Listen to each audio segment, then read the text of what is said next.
Shabbat Shalom or pre-Shabbat Shalom. It's a very weird feeling to give a lecture to a camera, but I know it's a very intelligent, curious camera. Are we live or not? No? Some people say yes, some people say no. So give me another second to make sure that those who... Sorry?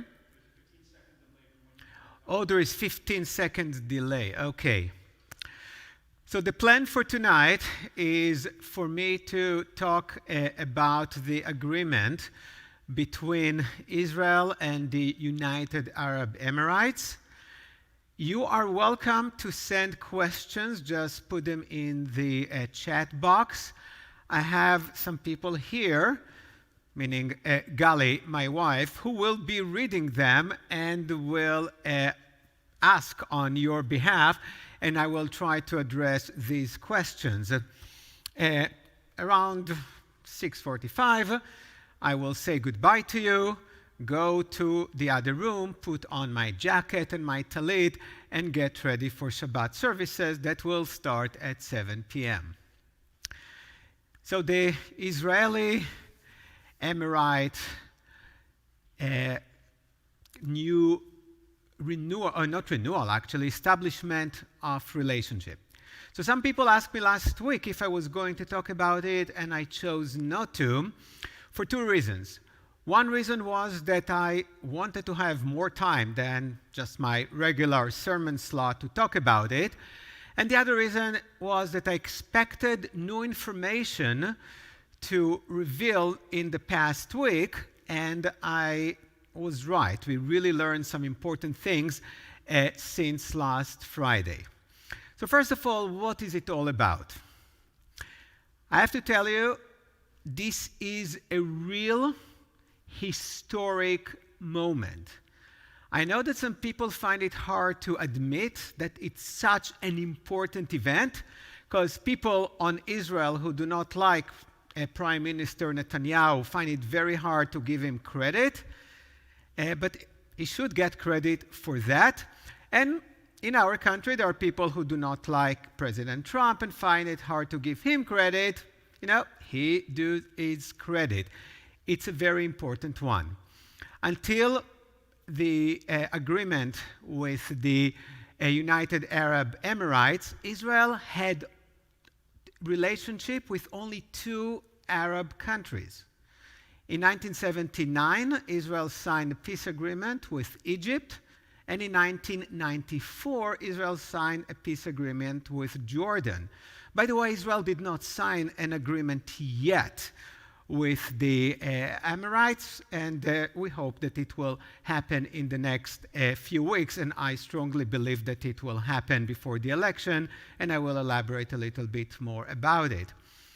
Now, Jordan and Egypt are completely different than the Emirates, because Israel has been involved in many wars with both Egypt and Jordan, starting in 1948, okay, and then the last major one was in 1973. So they were strong enemies, and therefore we call this agreement a peace agreement, because peace is the opposite of war. But now it's not peace with the Emirates because we never had any kind of war with them. In fact, Israel had quite good relationship with the United Arab Emirates, as well as with many other states in the Persian Gulf area.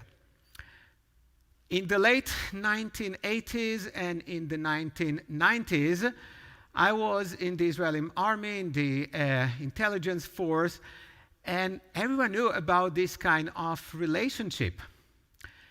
We needed this relationship for one main reason. There were two bad people or two bad guys in the area back then, and today there is one that is major. We had Iraq and we had Iran. And both countries threatened not only Israel, but also the other Gulf states, or the Gulf monarchies, as some people prefer to call them. And therefore, a cooperation, a military and intelligence, a cooperation between Israel and them was really important.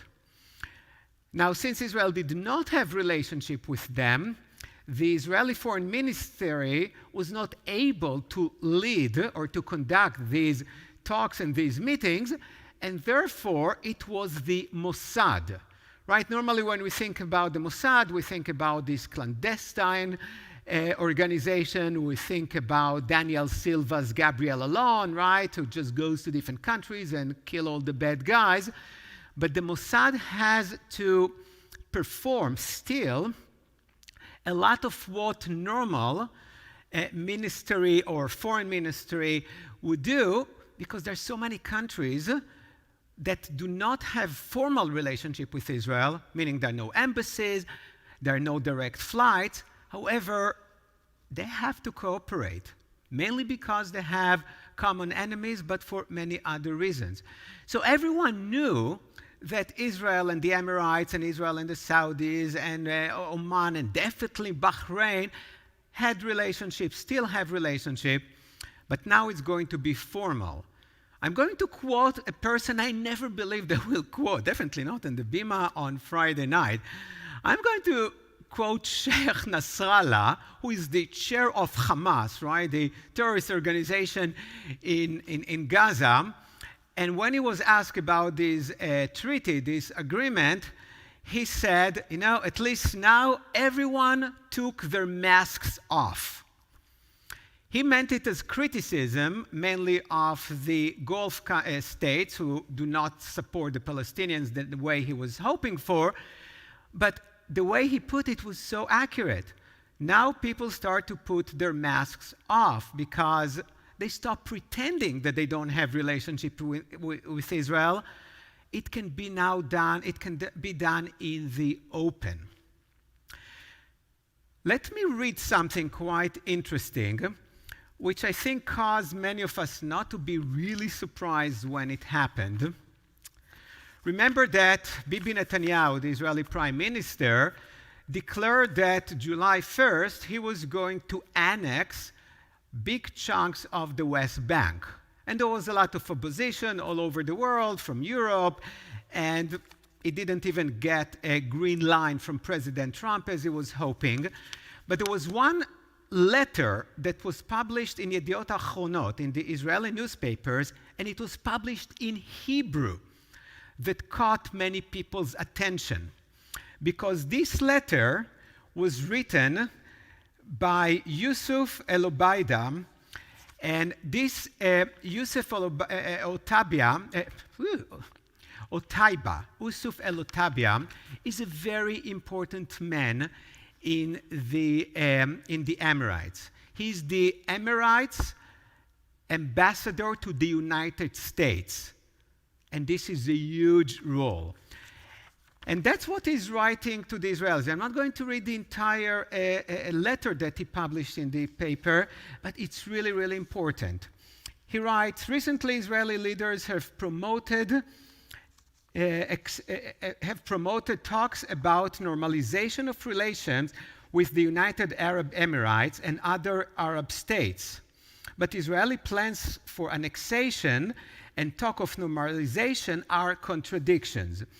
And he's writing some interesting things. He said, for years, the UAE, United Arab Emirates, has been an unfailing supporter of the Middle East. We have promoted engagement and conflict reduction, helped to create incentive carrots rather than sticks, and focus attention on the collective benefits for all parties. So he portrays his country now as a player in all these attempts to bring peace between the Israeli and the Palestinians. We have consistently and actively opposed violence on all sides. And listen to that, that's really important to know. We designated Hezbollah, which is the terrorist organization in Lebanon, a terrorist organization, condemn Hamas, which is the terrorist organization that controls Gaza, and denounce Israeli provocation. We are just neutral. When somebody is doing something bad, we just condemn what they did. even if it's Arab countries or even if it's Arab organizations or Palestinian organizations. All the time, he said, will remain advocate of the Palestinian people and long-time champion of the Arab Peace Initiative. So they wanted peace initiative, and that's important. And then I was one of 3 Arab ambassadors in the East Room of the White House when President Trump unveiled the Mideast peace proposal in January. And he continues, and I work closely even with the Obama administration too, including on plans for confidence building measure, etc. And then he tells people what was known but was never really public. He says, as the 2 most advanced and diversified economies in the region, meaning Israel and the United Arab Emirates, expanded businesses and financial ties could accelerate growth and stability across the Middle East. He said, we have so much in common, which is absolutely true. Because they have not only tons of money from oil, they are filthy rich from oil, but they were the first country to realize that this fortune and being everything, or the entire economy being based on oil, does not have a future. And they started to invest in many other things. They love technology, and therefore they love Israel, because we all know how technologically advanced Israel. They want to advance their healthcare. They want to advance their agriculture. Many things that Israel is doing quite well. Our shared interests around climate change, water and food security, technology, and advanced science could spur greater innovation and collaboration. He's saying we are much more similar than most people assume. We have so much in common, and it's absolutely true. As global airline, logistics, educational, media, and cultural hub, the UAE could be an open gateway connecting Israelis to the region and the world. So he's explaining, don't deal with this annexation thing, because see what you're getting from having a relationship with us. And that was, just to remind you, in June 12th. Okay, so that was the agreement, or it was published, the details, the event at the White House took place August 13th. So this was published 2 months before. And then he said, even though we did not have an open relationship, we open our countries to you in many cases. For example, Israel has been invited to participate in Dubai's World Expo, now planned for next year. It was supposed to be this year, but the corona changed everything. Israeli diplomats have an ongoing presence in Abu Dhabi. The United Arab Emirates is a confederation of 7 Emirates. And the well-known are the Abu Dhabi that he's talking about, and Dubai. So he's talking about Israeli diplomats have been there all the time at the headquarters of the United Nations International. And he continues, and he said, even last month, and listen to that, that's fascinating. A new kosher caterer, let me just repeat. Last month, a new kosher caterer launched in Dubai to serve the growing Jewish community. Okay, so he's telling the Israelis, don't give up on all of that. The first new community in the Arab world in more than a century. And then he continues and said, normal is not annexation, and he continues to explain why annexation was not good. In the UAE and across much of the Arab world, we would like to believe Israel is an opportunity, not an enemy. This is a new way to look at Israel. We face too many common dangers, meaning, I'll talk later, Iran, Turkey, and see the great potential for warmer ties. So those of us who read this letter 2 months ago, in Hebrew, as I said before, because he really wanted to reach out to the Israeli community, to the people, to the citizens, not just the politicians, were not shocked when last week we learned about the formal normalization of the relationships. Many people believe that this normalization is even a bigger step than the peace agreement with Egypt and Jordan. And why is that? It was clear why Egypt and Jordan needed peace with Israel, because they realized that they cannot defeat Israel, and Israel probably could not defeat all the Arab nations around, and it was time just to have peace. But the Gulf states never had any war with Israel. The reason they refused to formalize relationship with Israel was their adherence to the notion that as long as there is no Palestinian state alongside of Israel, they will refuse to recognize Israel and to formalize relationship. And see what happened now. They basically said, oh well, we really believe in peace between Israel and the Palestinians, but we are not going to wait anymore. And many people believe, and it's probably going to happen, that this is only the first step, and perhaps even in the next 2 months, we may see other countries following them and establishing relations with Israel. Bahrain is a very good candidate because everyone knows that Israel has a wonderful relationship with Bahrain, but it can also be some countries in North Africa, like Morocco and Sudan.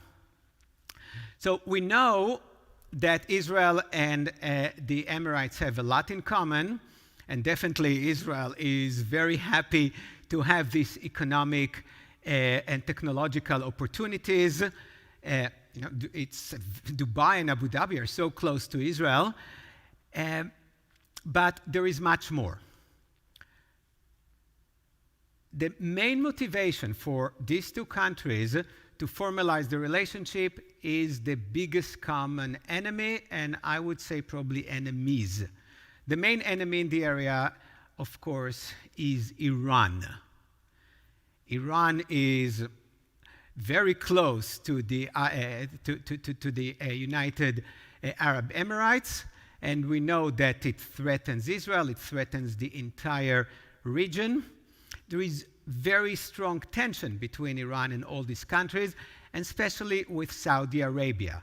Just a tiny bit of background about all the Gulf states that I keep mentioning. So there is one main Gulf state. It's the largest, it's the wealthiest, it's the most established one, and this is Saudi Arabia. Saudi Arabia shares a border. Its southern border is Yemen. Iran is supporting and actually running a proxy war in Yemen, meaning they use Yemen to threaten Saudi Arabia. Okay, so there are many reasons in that area to fear and hate Iran. And of course, Israel will be a perfect ally. Now, when you get Israel, you also get Israel's best friend, best, wealthiest, strongest friend, and this is the United States of America. Okay, so first of all, the reason is Iran. We have to collaborate in order to be prepared for this gigantic enemy that is fighting these proxy wars all over, not just in Yemen, but they do it in Lebanon, they do it in Syria, they do it in so many places, and they do it even in Gaza. And we need to be together, they say. We also have Turkey. Turkey is really interesting, and I can spend more than an hour talking only about Turkey. But Turkey is getting to be more and more extreme. It's supporting more and more radical Islamic group, including Hamas, including some parts of Syria. Even though it still has very good relationship with the United States, and always had, and many people try to convince not only the current administration, but previous administrations, that maybe it's time to rethink the relationship with Turkey, but Turkey still has relationship with Israel.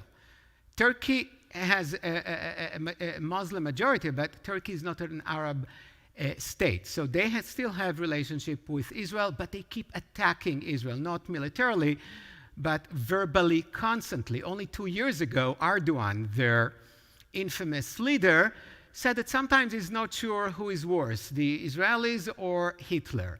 Okay, so he really has no filters when it comes to his hatred of Israel, but still Israel collaborating because that's diplomacy, right? But also Turkey is getting involved in many different regions that threaten the Gulf states. So for them to have relationship with Israel is very beneficial. So these are the enemies. Now, when they're enemies, they're also friends. And the biggest friend, of course, is the United States of America. And most scholars believe that the reason that it was done now, 2 months before the election in the US, is that Trump told them, do it now, because I'm having an election in 2 months, and I need to get as many points as I can. I don't say it with any kind of cynicism. That's what leaders need to do if they want to win elections. They have to get good press and goodwill. And if next month there will be a lot of media in the lawn of the White House, having Bibi Netanyahu from Israel, and having the leaders of the Emirates, that would be very, very impressive and another victory for Trump. So there's very little doubt that Trump and his administration said to both sides, let's do it now, because I need it now. When it comes to diplomacy, it makes a lot of sense. But do I have questions or not yet? But there are other reasons that the Emirates wants to be on the good side now of the United States. I mentioned briefly the war that was led by the Saudi coalition in Yemen. And I don't know how many of you followed it, but it was devastating. During this war, which is still going, thousands and thousands, maybe even tens of thousands of civilians were killed by the Saudi-led coalition, and the United Arab Emirates was part of this coalition. They're no longer part of it, but they were. And when they showed on TV and in the papers all these dead Yemenites, and next to them all these American missiles that killed them, people in the US, and especially in the Congress, were very upset and called the administration to hold the relationship with the Saudis and the rest of the Gulf states, including the United Arab Emirates. So they got for quite a while bad press in the United States, which they wanted to change. They wanted a more positive image, and now having an agreement with Israel definitely helps this image. But here is what we learned this week, which is the most interesting part. The Emirates always wanted more weapon, and they wanted the best weapon and the most sophisticated weapon, and this weapon is here in the United States. They have the money to buy everything that American companies are willing to sell, but they have one problem. Since 1973, there is an understanding in the United States that Israel always has to maintain a military edge. The arms, the weapon that Israel has must be much better than the arms that the other Arab countries have. In other words, I know it sounds silly, but this is really the situation. In order for the US to sell certain kind of weapon, I'm talking about the most sophisticated ones, especially the airplanes, we're talking about the F-35, for those of you who follow, which is by far the best airplane in the world. We're talking about some drones. In order to sell them, they need the consent of Israel. And according to Yediot Ahronot, the Israeli papers, and then it was published also in all American papers, there was at least a tacit agreement by Netanyahu to allow the Americans to sell the most advanced weapon to the United Arab Emirates. Netanyahu, of course, said that it never happened. He denied everything, but he's not the most credible person.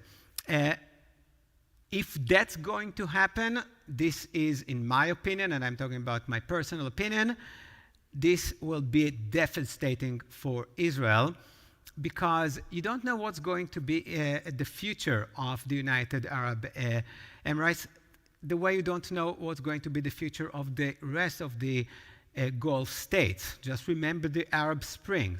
Now, when Netanyahu gave his speech celebrating the agreement, he referred to the Emirates, he referred to the agreement as an agreement between two democracies. United Arab Emirates is a wonderful country. It's not a democracy. It's not even close to democracy. It's a monarchy. I'll just give you one example. They have more than 9 million residents. Only 12% of them are citizens. Okay? And right now, they're quite stable, but we can easily see a situation in which there will be a revolution there or in one of the neighboring countries, and all this sophisticated weapon will fall into the hands of other countries. And just to remind you how close Iran is and Iraq is, we don't really know what's happening in Iraq now, but okay, so if that's really part of the deal, that's a really high price to pay, which I hope will not happen. I heard that we have a few questions. Yes, 3 questions, all around the same topic. Do you want to repeat the questions I asked them? Yeah, or you can paraphrase. Do you believe this agreement wouldn't happen without Trump? Okay, go on. Question number 2, do you think a change in our administration would hinder these new relationships? And question number 3, how does the potential sale of F-35s per Kushner to UAE against Israel bode for the future? Okay, so I think I already answered the third question. I think that selling the F-35 to any Arab country, not just to the UAE, is really dangerous for Israel. We should not just focus on the current situation. We should look into the future. And it's so hard to predict the future of many of the Arab states. Again, we just learned it a few years ago, right? It happened only in 2011, 9 years ago, the Arab Springs.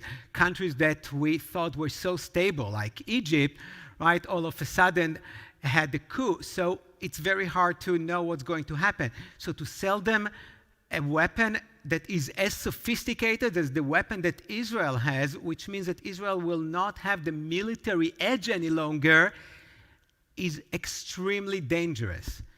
And I really hope that it's not going to happen. I'll go to the first question. Do I believe that it would have happened without President Trump? The answer is definitely not now. And I'll tell you more about it. The catalyst for this agreement was Trump's and Kushner's attempt to have a peace agreement between the Israeli and the Palestinians. Those of you who learned about it, who read the agreement, we dedicated a class one time for that, saw that the agreement was really to the benefit of Israel, and the Palestinians rejected it. Now, as a result of it, Netanyahu said, okay, if they reject it, I'm going to annex the territories. The Emirates gave, as I read before, gave Netanyahu a deal, offered him a deal, and said, okay, don't annex, and we will form relationship with you. Okay, so in a way, the Trump-Kushner peace agreement indirectly led to this agreement. And more than that, as I said before, I think that Trump really wanted this agreement. It's an achievement for the US, for the administration, for Trump administration, as well as it is an achievement for Netanyahu. Okay, so I do believe that the reason we have it right now is the Trump administration. What would happen in the future? I don't see any risk for that.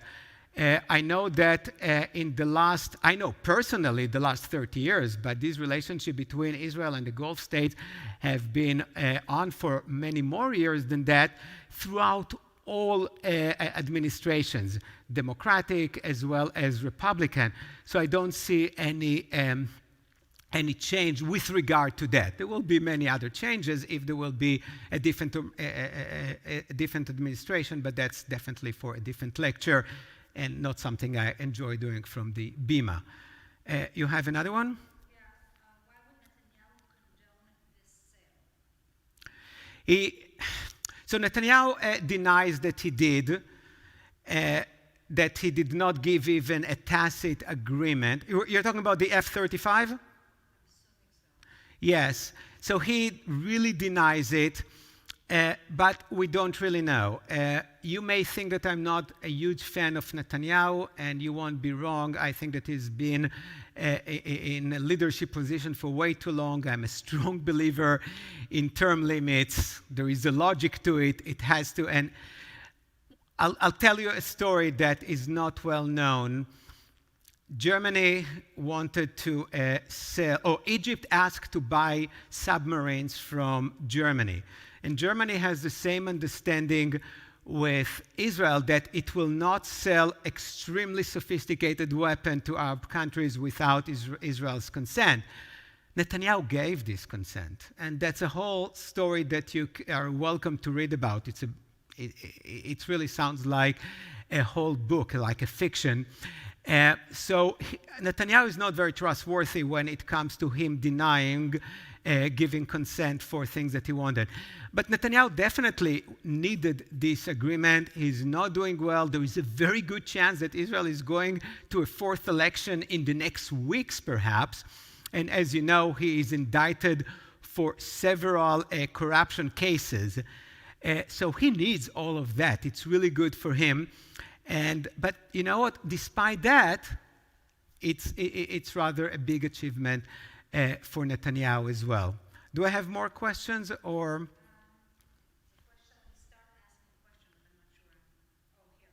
What protective measures are UAE taking to protect against attack from Iran's terrorists vis-a-vis Sadat's murder as per Egypt's peace agreement with Israel? Oh, that's a. Sorry? Okay, yeah, I should repeat the questions. So it's a really good, interesting question. Anwar Sadat came to Jerusalem, which was a shock. People did not believe when he said, "I'm coming to Jerusalem." Anwar Sadat was the president of Egypt, and in 1978 he said, "I'm coming to Jerusalem, to Israel. I want to talk in the Knesset." And people thought he was bluffing. And one day, a plane landed in Israel, and Anwar Sadat, who was the most important Arab leader in the world, stepped down and spoke to the Israeli people and said, "I want to have peace with you." And he did. In 1979, there was an agreement between Israel, Egypt, and the United States of America. This is, for another time, but United States of America is part of this peace agreement. It's not just the mediator, the person who facilitated it, it's part of it. So Jimmy Carter was part of this agreement. A short time later, Anwar Sadat was murdered. And the reason was definitely because he agreed to sign this peace agreement. And the question was, what are the leaders? The leader of the United Arab Emirates, if you want to appear sophisticated, you just call it MBZ. Okay, Muhammad bin Zayed, that's his name. He's a very smart, very dynamic person. He really turned his country to be one of the leading, if not the leading Arab countries in so many ways. I don't have specifics how they protect themselves, but I can tell you that they are doing a tremendous job. Even without F-35, they still have a very good army. We know from this war, this Saudi-led coalition against Yemen, that the pilots of the Emirates were by far the best. So they have very strong, very good, very sophisticated army, and I believe that they can protect their leader. The cooperation with Israel and with the US, getting intelligence and support, I think will definitely help.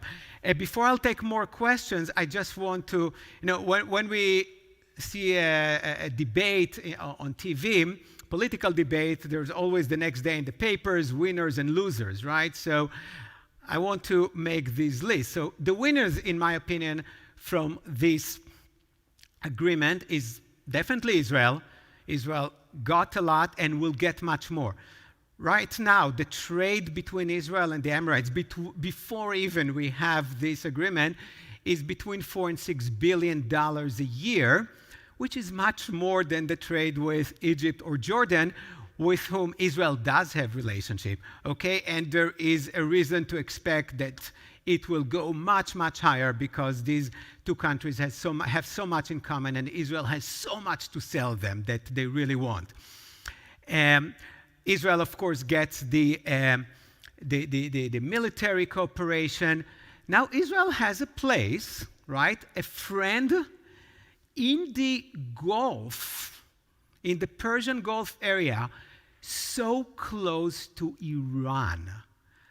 Those of you who have been involved a little bit in intelligence, Israel's problem with Iran, it was always hard to get intelligence because we were far away from them. It was much easier to collect intelligence from Syria, Jordan, Egypt, Lebanon, but Iran is far away. And now Israel can have serious presence just there. So Israel will gain a lot from it. And I think the biggest achievement that Israel can gain is the statement, even though they did not make it explicitly, what the United Arab Emirates said, we are not going to wait for the Palestinians anymore. We love the Palestinians, we'll support the Palestinians, but if we have, that's what I read, of course, they would not say that, but if we have to weigh the disappointment of the Palestinians from this agreement versus everything we can gain from the peace agreement with Israel, and gaining a lot from the United States by proxy, forget about the Palestinians. And now Israel is expecting many other Arab countries to follow suit. Those who said that before there's an agreement with the Palestinians, they will never recognize Israel, they probably will start following the Emirates and say, okay, we will establish relationship with Israel as well, which will be a huge benefit for Israel. So we know that Israel is a winner. We know that the US is a winner. Huge success for them. We know that the Emirates win. Who is losing?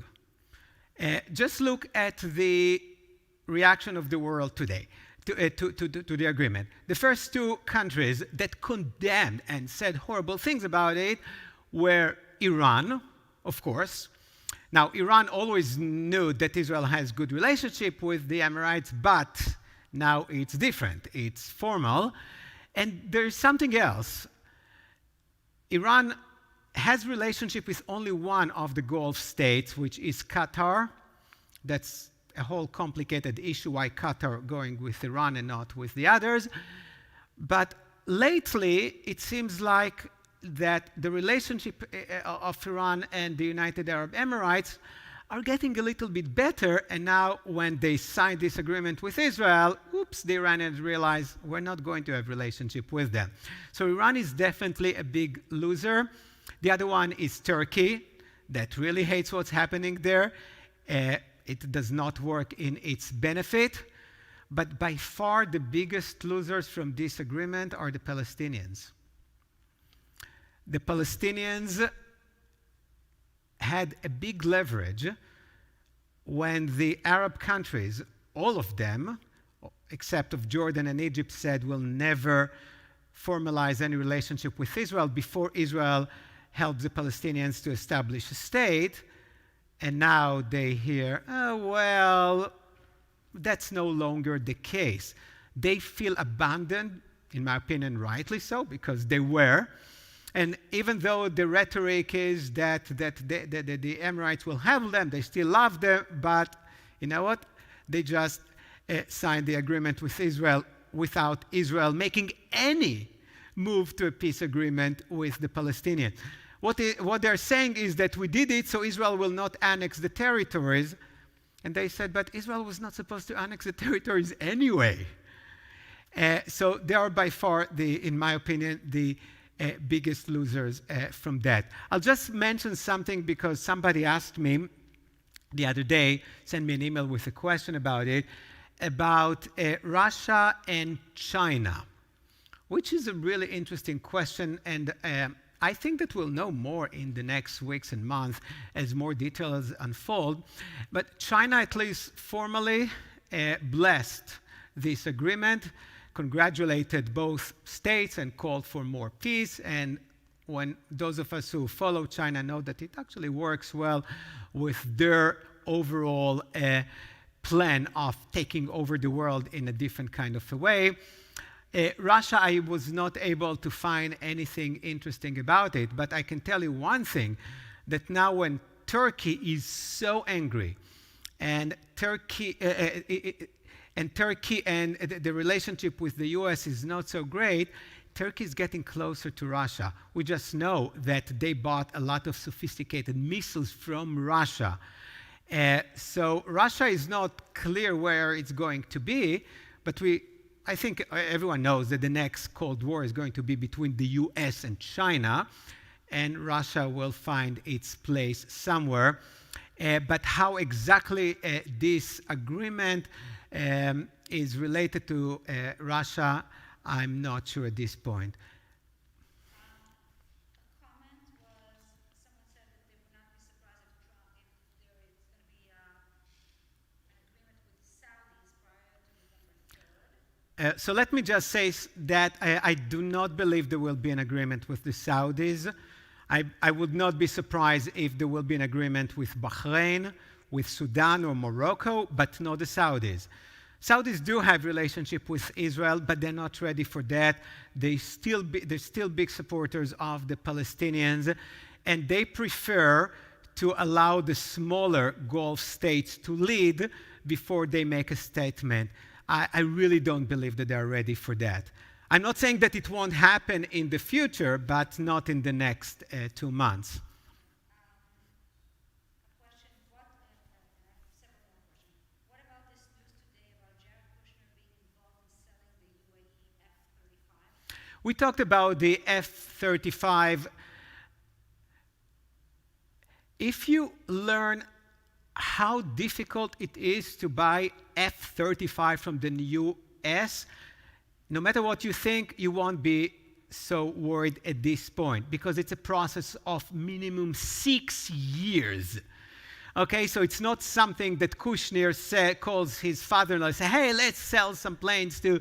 It's not. It's a huge process. It has to be approved by the Congress, and it's something that a president can change. It's such a difficult process. It's not going to happen in the near future. It's normally a process of 6 to 8 years, assuming that Israel gives the consent. And if Israel does not, the chances that the Congress would approve it are very slim. So I would not worry now. I'm worried for the future. Two questions about Israel. One is, does the UAE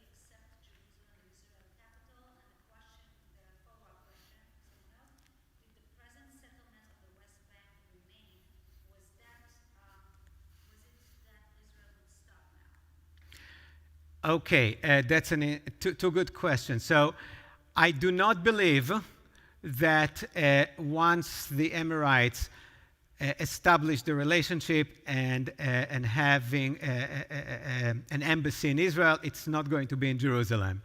It will probably be in Tel Aviv. The U.S.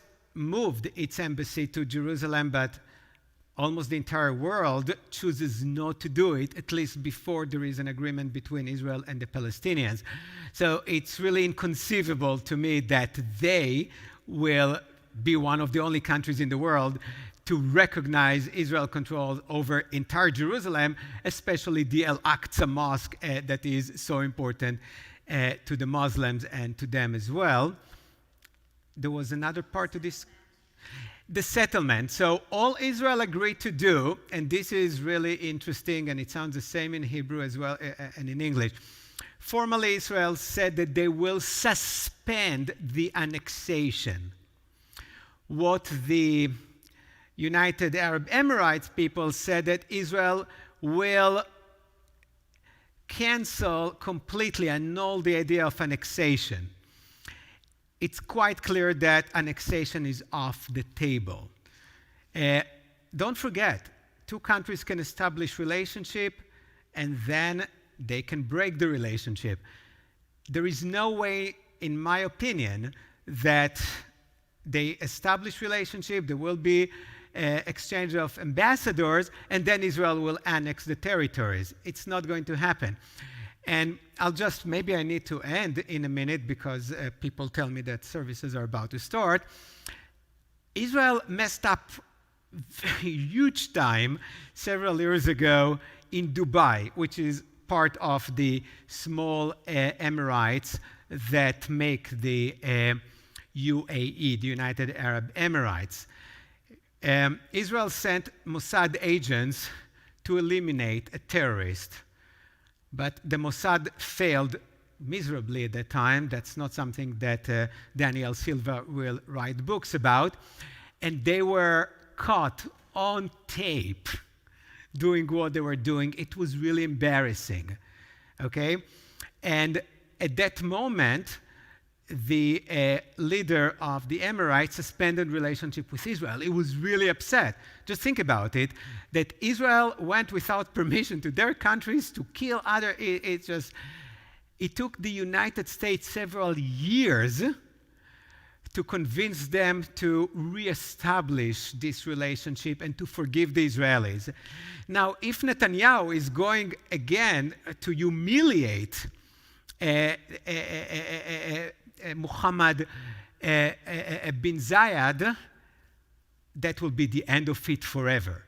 So I cannot see how Netanyahu signs this agreement and then goes to annex the territories.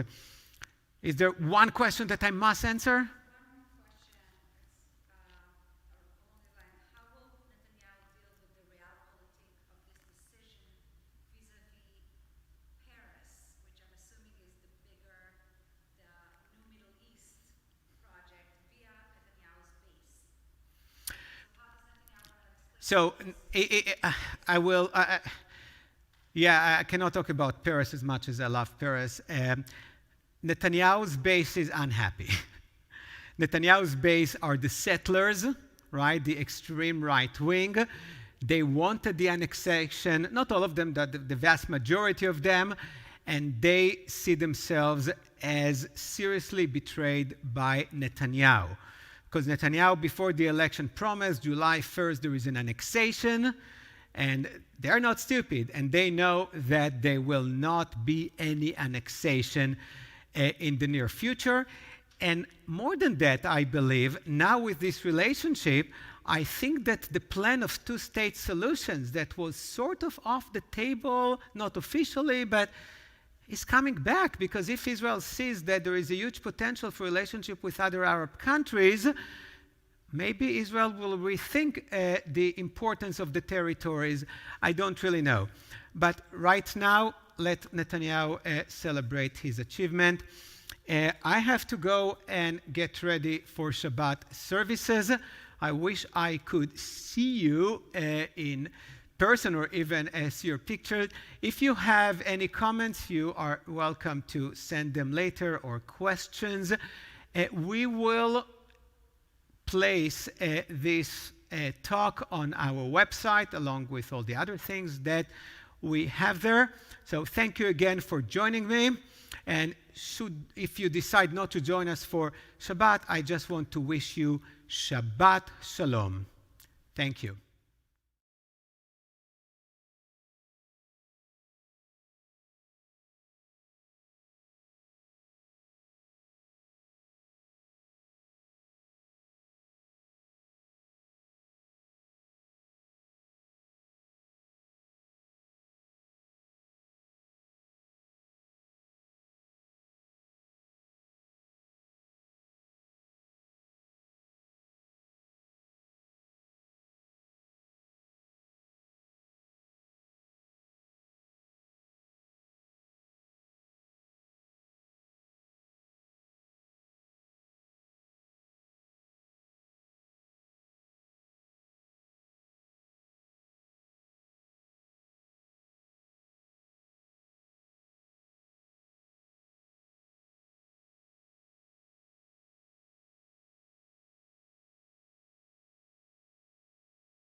return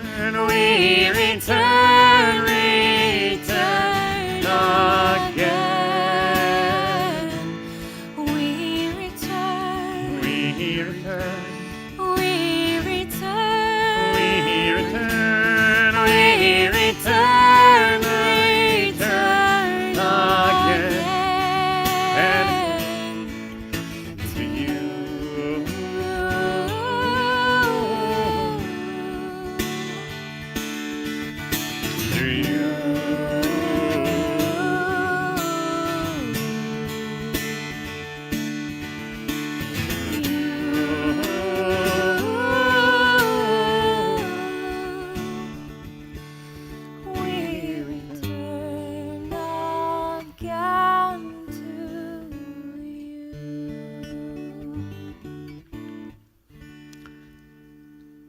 Shabbat Shalom. Shabbat shalom. I feel like we just met. Normally we have half a service, then I speak a little, then we have another part of the service. But I feel like I just gave an hour-long sermon, and now we continue with our services. So those of us who joined us before and those of us who just joining us for the service, welcome and thank you for being with us. Today is the first day of the month of Elul, a month before the high holidays, the time in which we begin the process of reflection of tshuva. We started it very early this morning at 6:30 at the beach. Some of my family members who joined me there fell asleep in the middle of the day. It was a lovely service, and at the end of this service, Marcy blew the shofar, which is part of the tradition. Now, shofar is one of the most dangerous instruments during the pandemic because the projectile of the virus can be very dangerous. So we took the shofar to the beach and Marcy blew it back to the ocean. Hopefully we got rid of it symbolically. We're not going to do it here, and therefore we're going to show you what we did many hours ago.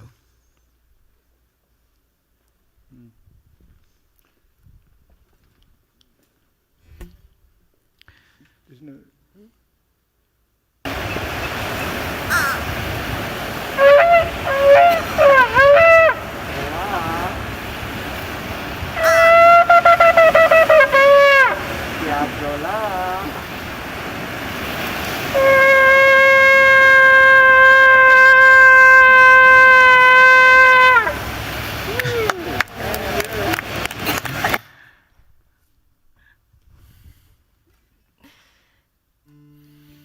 Let's read together.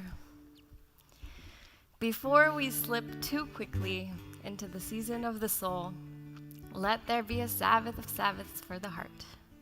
Before the music of creation's majesty, let there be a silent praise of existence. Before the feast of sanctified words, let there be a poetry of solitude. Before we revel in the wondrous and sublime, let there be honest inward gaze. Before the rites and the ceremonies of awe, let there be quieter days, an island of attentiveness. Tomorrow we're going to have Julian's bar mitzvah. We invited him and his family to lead us in lighting of Shabbat candles. And it has been our tradition of the past months. We are going to do it virtually. Julian.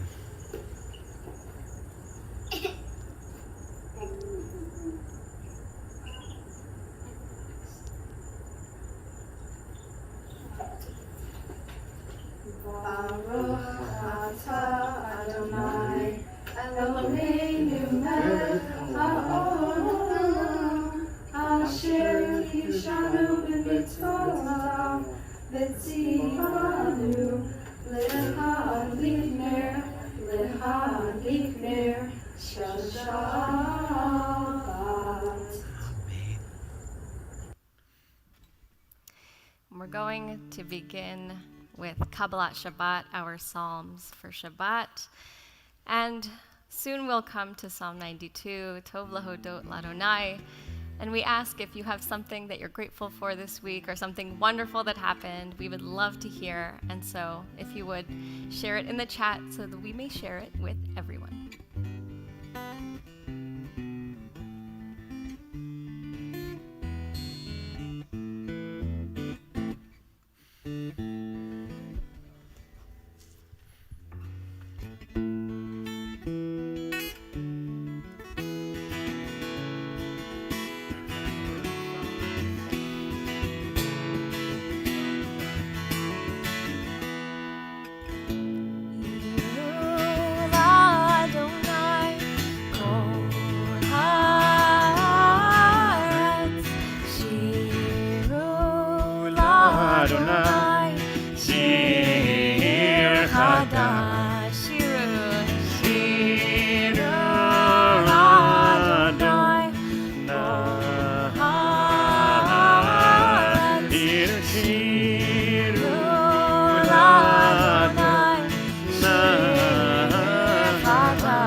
Continue with Lecha Dodi.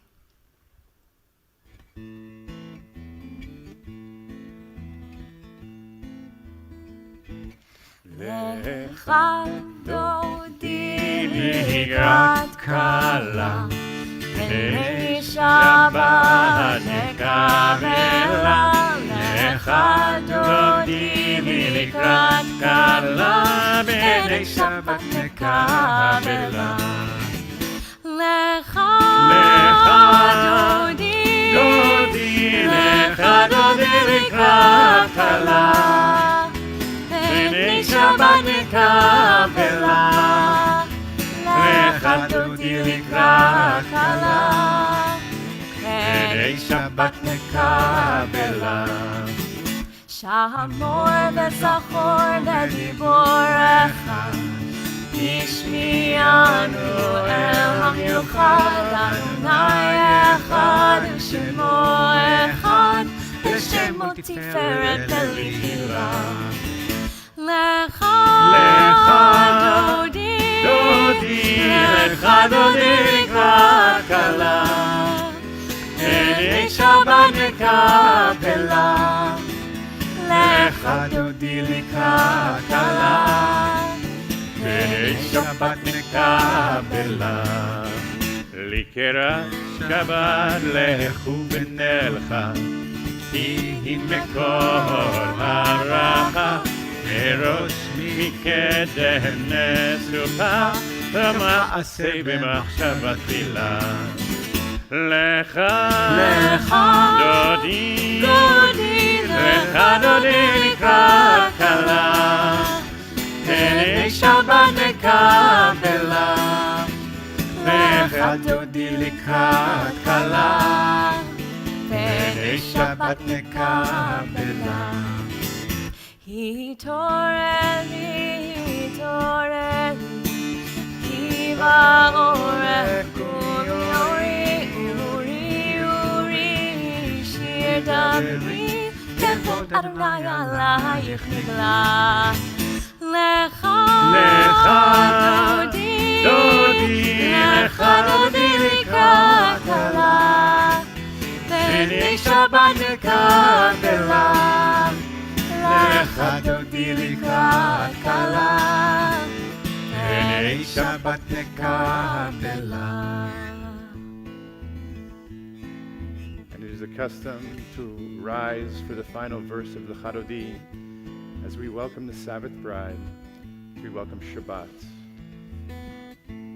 בואי בשלום עטרת בעלה, גם בשמחה ובצהלה, תוך אמוני ים סגולה. בואי חלה, בואי חלה. לך דודי, לך דודי לקראת כלה, פני שבת נקבלה. לך דודי לקראת כלה, פני שבת נקבלה.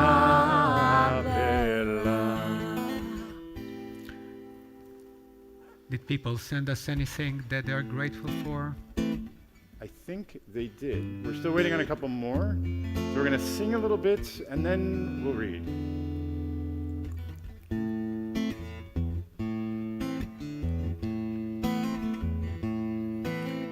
מזמור שירי יום השבת, טוב להודות לאדוני, טוב להודות לאדוני, ולזמר לשמך עליון, ולזמר לשמך עליון. טוב להודות, טוב להודות לאדוני, טוב להודות, טוב להודות לאדוני, טוב להודות לאדוני, ולזמר לשמך עליון, ולזמר לשמך עליון.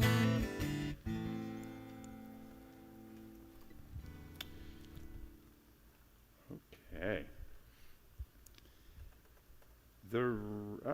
Rini is grateful for a terrific cooking class Gali did virtually for Sisterhood.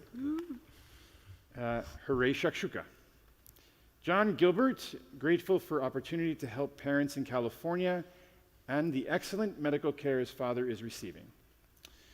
Tina is saying thank you to the three of us, and Elena Levy for preparing Julian for tomorrow's bar mitzvah. Paul, my daughter Brianna, interviews for and was selected to be a member of the board at Hillel for University of Florida. Go Gators. Great. And the Remics are grateful for Meryl is home from the hospital. We are grateful for that as well. And can I add one more thing? Please. I'm so grateful that Julian let us in the candles, that I was mesmerized and I forgot to light our candles. So before we continue, I would like to light our Shabbat candles.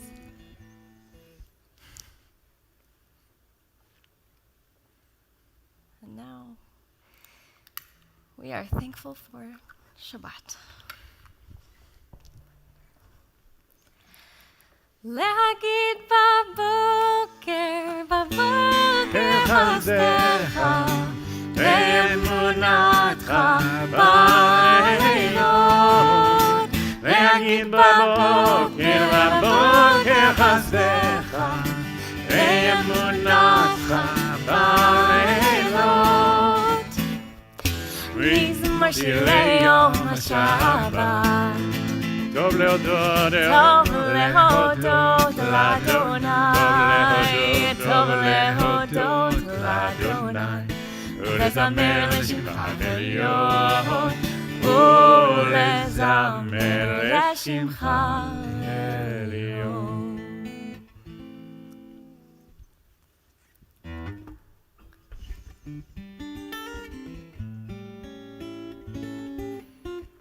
שלום עליכם מלאכי השרת, מלאכי עליון, מי מלך מלאכי המלכים הקדוש ברוך הוא. בואכם לשלום מלאכי השלום, מלאכי עליון,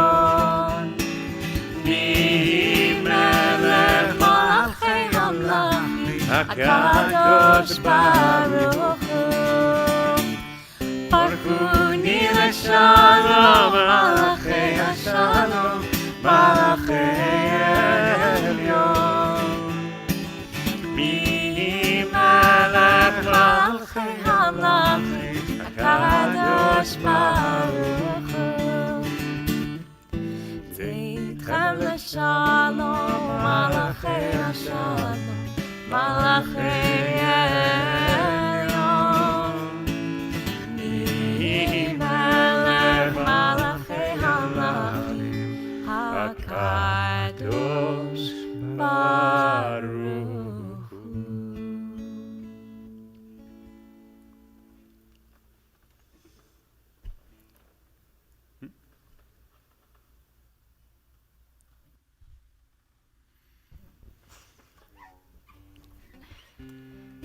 Open the gates of our hearts.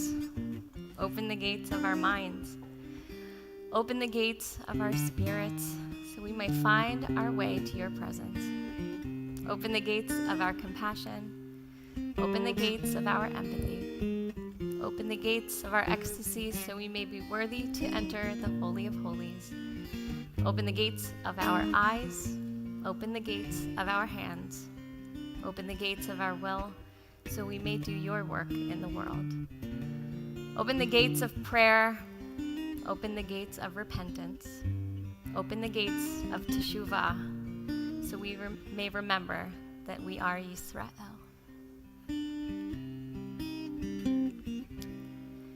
Shomer, Shomer Yisrael.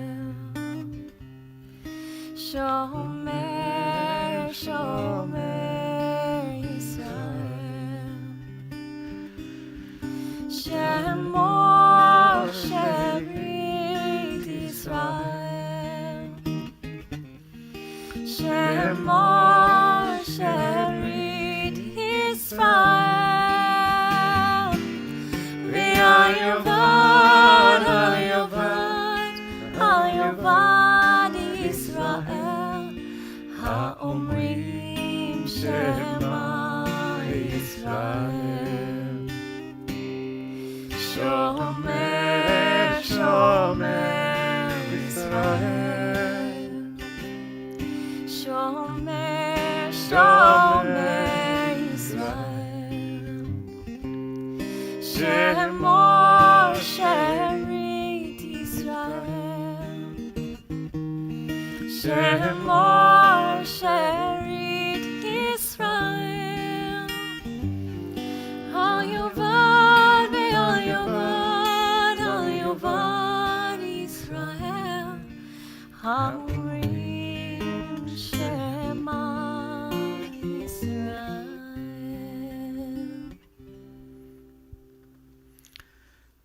So on Friday nights, before we say Shema Israel, we're having a short meditation.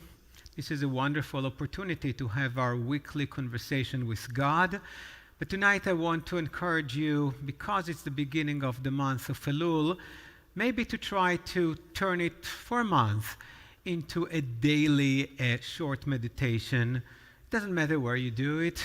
I normally do it in bed because that's how I was brought up.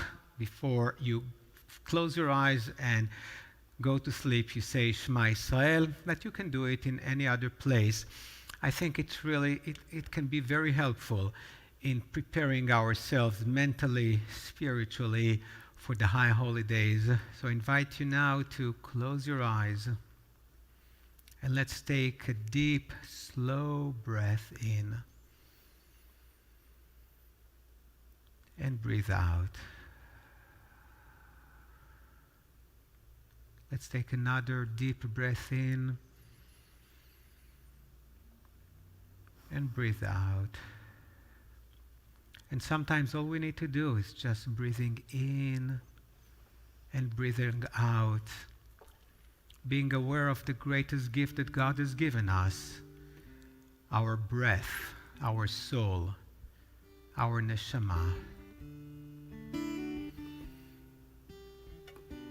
And if you like, this is a time now to talk to God. During the high holidays, we'll have a lot of FaceTime with God. We can thank God, we can protest, we can ask questions. But please don't forget to pause and listen. God always talks to us. Normally, we're too busy to hear anything. But they say that during the 30 days before Rosh Hashanah, God's voice is even louder. And as we read this beautiful reading and sang this beautiful song, this is the time when the gates of heaven start to open.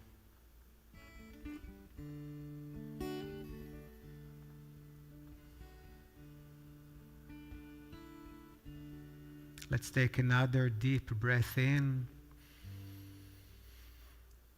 And let's breathe out our pain and frustrations, our disappointments,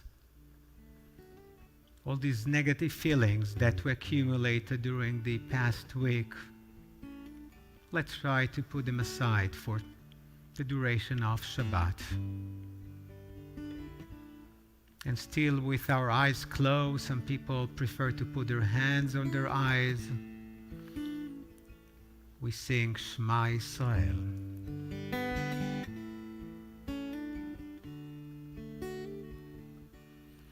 Shema Yisrael, Adonai Eloheinu, Adonai Echad. Baruch Shem Kevod Malchuto Leolam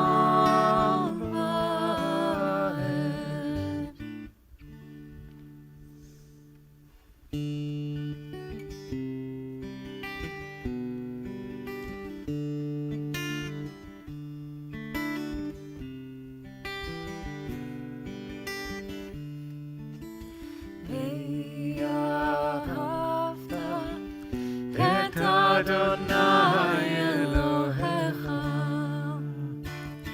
בכל לבבך ובכל נפשך ובכל מאודך. ואהבת את אדוני אלוהיך בכל לבבך ובכל נפשך ובכל מאודך. Let's read together a special Ve'ahavta for the month of Elul. You shall love the ones who are close with all your heart, with all your spirit, with all your strength. Remember these words, inscribe them on your heart. Love them when they struggle, when they sadden and disappoint you, Love them when they fail. See the good within them, even when they can't. Look at them and listen, even when it's hard. Be grateful for their guidance, even their reproof, when they save you from yourself. Love them when they give you joy, and love them when they don't. When you lie down, let go of anger. When you rise up at dawn, begin again. Praise them for their deeds at home. Speak to them in public with respect. Bind yourself to the ones you love with promises kept and vows fulfilled. Open to them the gates of your heart, the doorway of your soul, and let them know you. So shall the ones you cherish feel your love, your presence, and your care. Love the strangers among you. Love them as yourself. See yourself in their eyes. With your own hands, bind up their wounds. Teach your children to unlock the hearts and share their wealth. Inscribe words of welcome at your gates and ports of entry, for you have been strangers in every corner of the world. ואהבת את אדוני אלוהיך בכל לבבך ובכל נפשך ובכל מאודך. ואהבת את אדוני אלוהיך בכל לבבך ובכל נפשך ובכל מאודך.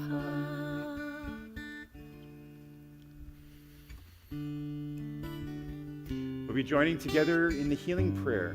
Misha Berach, if you have the name or names of those you're thinking of that you care about, and you'd like to share their names because they're in need of healing, please do so in the chat box.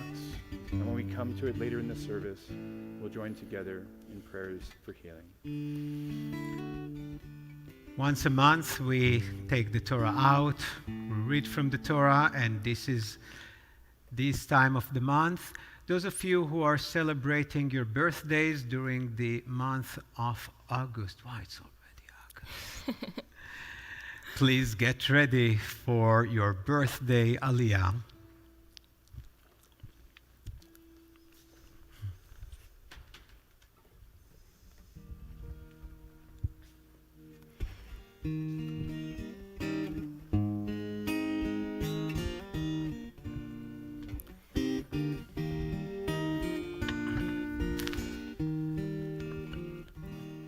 Shema Yisrael, Adonai Eloheinu, Adonai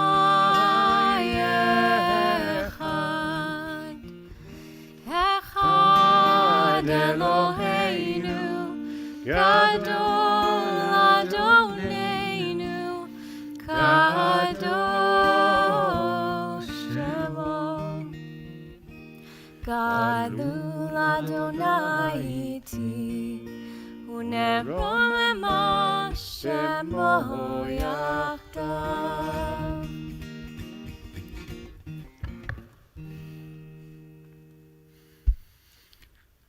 So at that point, we normally open the Torah and read from the Torah, but nothing has been normal in the past months.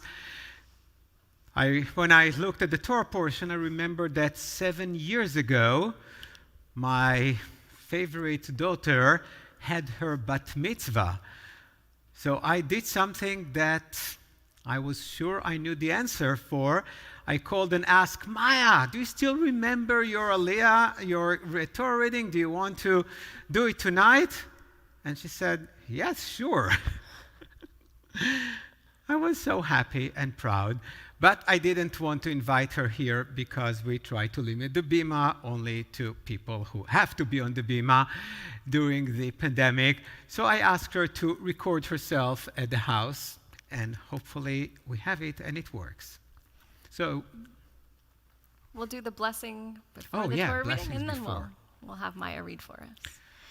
Baruch hu et Adonai Hamvorach. Baruch Adonai Hamvorach leolam va'ed. Baruch Adonai Hamvorach leolam va'ed. Baruch ata Adonai Eloheinu melech haolam, asher bachar banu mikol hamim v'natan lanu et Torato. Baruch ata Adonai noten haTorah. Amen. אמן. שופטים ושוטרים תיתן לך בכל שעריך אשר אדוני אלוהיך נותן לך לשבטיך ושפטו את העם משפט צדק. לא תטה משפט, לא תכיר פנים ולא תיקח שוחד, כי השוחד יאר עיני חכמים ויסלף דברי צדיקים. צדק צדק תרדוף למען תחיה וירשת את הארץ אשר אדוני אלוהיך נותן לך. אמן. שופטים ושוט... One time is enough. I mean, it was beautiful, but one time. Thank you, Maya. And we'll say the blessing for after the reading. Baruch atah Adonai Eloheinu melech haolam, asher natan lanu Torat emet, v'chayei olam nata b'tochenu. Baruch atah Adonai noten haTorah. Amen. And I would like to offer this blessing to Maya and everyone else who was born during the month of August. We will use the most beautiful blessing, I think, known to us, the priestly benediction. Yivarchechem Adonai v'yishmerchem. Can you hear it, son? May God bless you and keep you safe. Yair Adonai panav elechem v'yichunkem. Can you hear it, son? May God's light shine upon you and be gracious to you. Yisa Adonai panav elechem v'yasem lachem shalom. Can you hear it, son? May you always know that God is with you, and may God continue to bless you with shalom, with wholeness and peace. And let us all say, Amen. Simin tov, mazel tov, mazel tov, simin tov, mazel tov, mazel tov, simin tov, mazel tov, mazel tov, simin tov. Yehelanu, yehelanu, yehelanu, ulechol Yisrael. Yehelanu, yehelanu, ulechol Yisrael. Simin tov, mazel tov, mazel tov, simin tov, mazel tov, mazel tov, simin tov, mazel tov, mazel tov, simin tov. Yehelanu.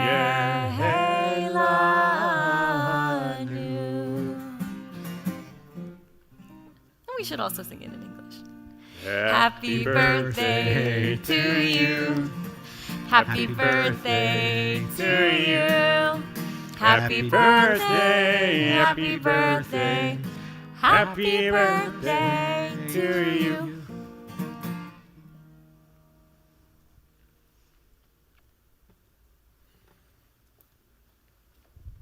This is the time to share some names for the Kaddish list for those of you who are observing a yard site, or if you have loved ones who passed in the last 30 days or the last week. And we continue now with the healing prayer, the Mishaberach.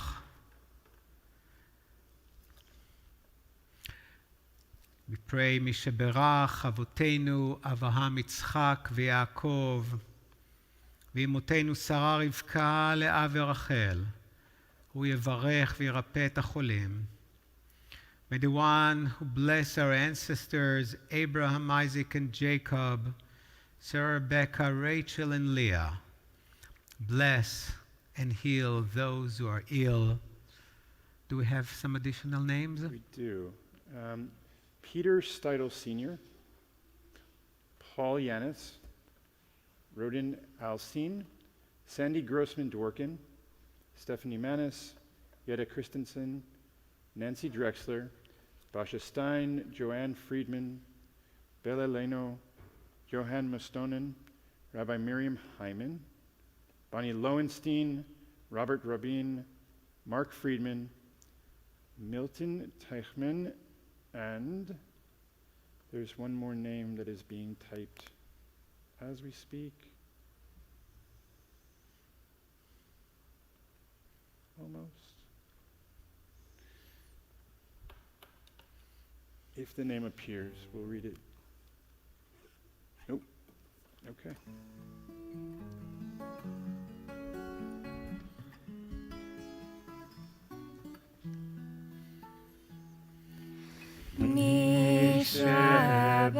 Mishaberach Avotenu Mikor habracha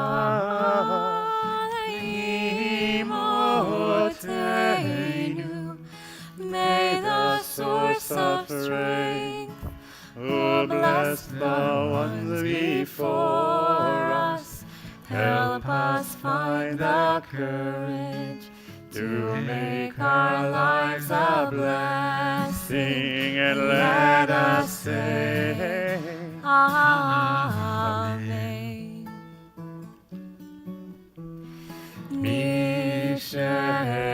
Mishaberach Imotenu Mekor habracha Avotenu. Bless those in need of healing with refuah shlema, the renewal of body, the renewal of spirit, and let us say, Amen.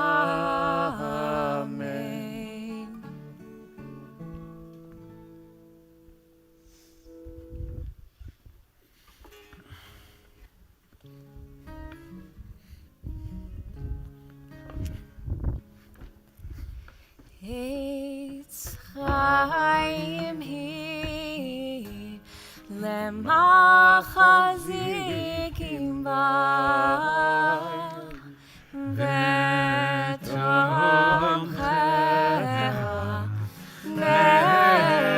me'ushar derachecha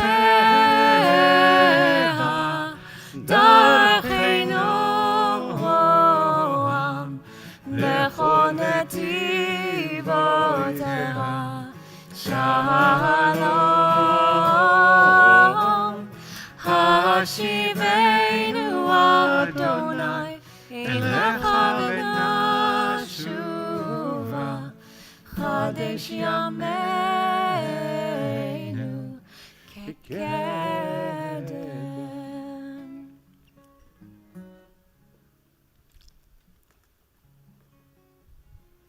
Aleinu leshabeach ladon hakol, latet gedula leotzer bereshit, shelo asanu kegoye haratzot, velo samanu kemishpachot ha'adama, shelo sam chelkeinu kahem, vegor aleinu kechol hamonam. V'anachnu korim u'mishtachavim u'modim lifnei melech malchei hamlachim hakadosh baruch hu. V'nemar v'haya Adonai lemelech al kol haaretz bayom hahu yeh Adonai echad u'shemo u'shemo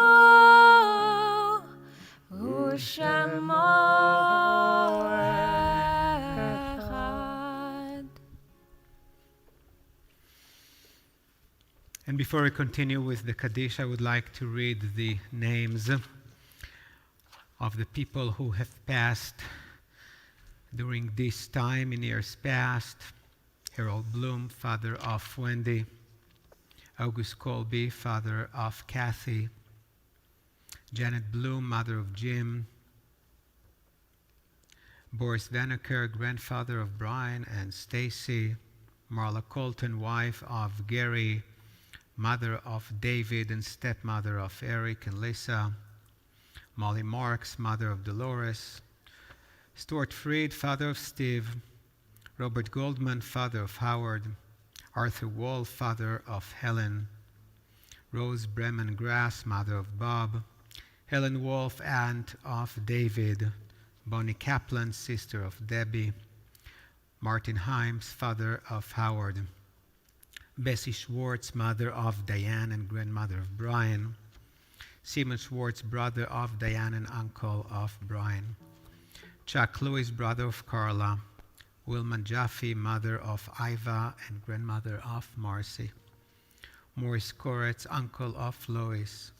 Gussie Vishbein, mother of Joetta and Sally. Ida Holover, mother of Rosalie and grandmother of Cheryl and Craig. During the month of mourning, remember today Aaron Cohen, uncle of Bruce. Krena Levitt, wife of Alan.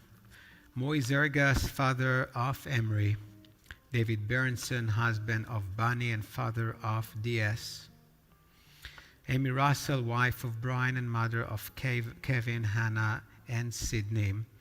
And taken from his family this week, remember David Green, brother of Marcy Brody.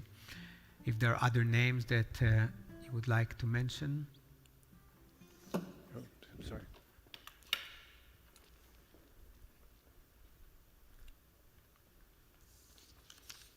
We have Joan Swain, Ruth Rosenthal, and Amy Russell. And we're saying the words of Kaddish. Itgadal ve'itקדש שמי רבה. ועל מה דברה חירותי והמליך מלכותי בחייכון וביומכון ובחיי דכל בית ישראל בעגלה ובזמן קריב אמרו אמן. יהי שמי רבה מבורך לעולם ולעולמי עולמליה. יתברך וישתבח ויתפאר ויתרומם ויתנשא ויתהדר ויתעלה ויתהלל שמי דקודשה בריחו. לעילה מן כל ברכתה ושירתה תושבחתה ונחמתה דאמירן בעלמה ואמרו אמן. יהי שלמה רבה מן שמיה וחיים עלינו ועל כל ישראל ואמרו אמן. עושה שלום במרומיו הוא יעשה שלום עלינו ועל כל ישראל ואמרו אמן.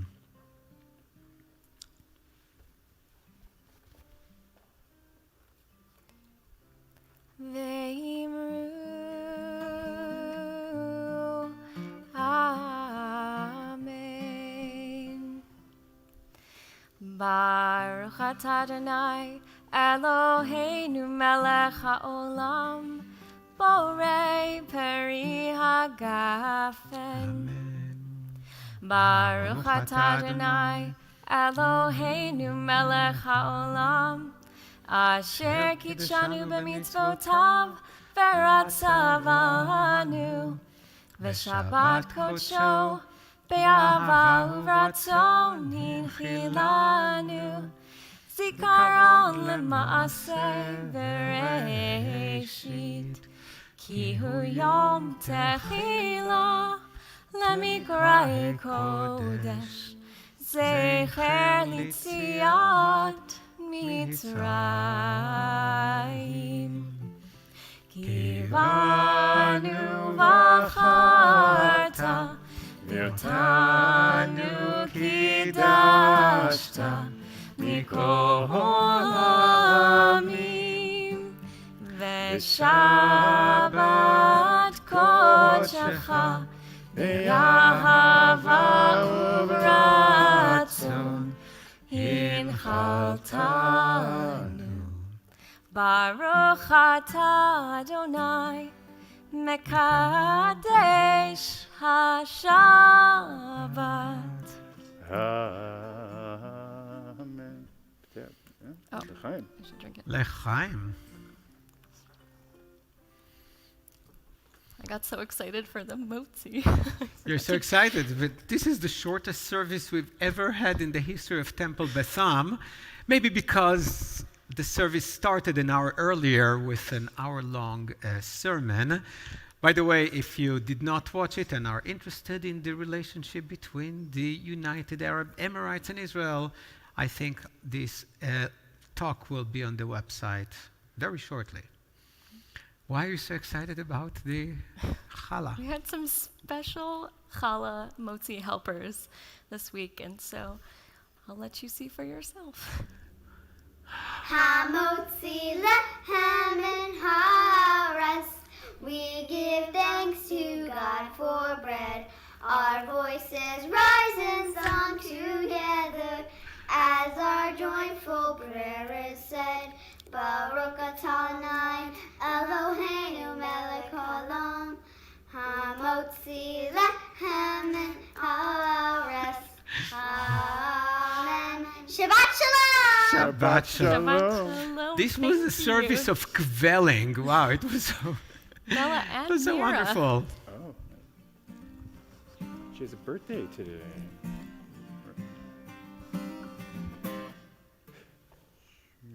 Oh, I switched the song on us on the Okay. last minute.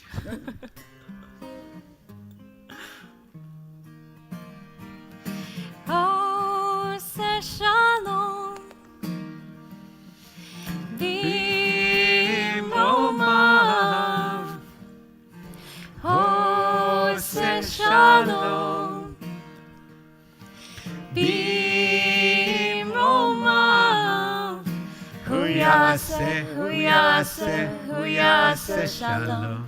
Hu yaseh, hu yaseh, hu yaseh shalom. Hu yaseh, hu yaseh, hu yaseh shalom. Aleinu. May the one who makes peace bring peace down, bring peace down. May the one who makes peace bring peace down, bring peace down. May the one who makes peace bring peace down, bring peace down. May the one who makes peace bring peace down, bring peace down. Shabbat shalom. Thank you for joining us. Have a safe week, all of us.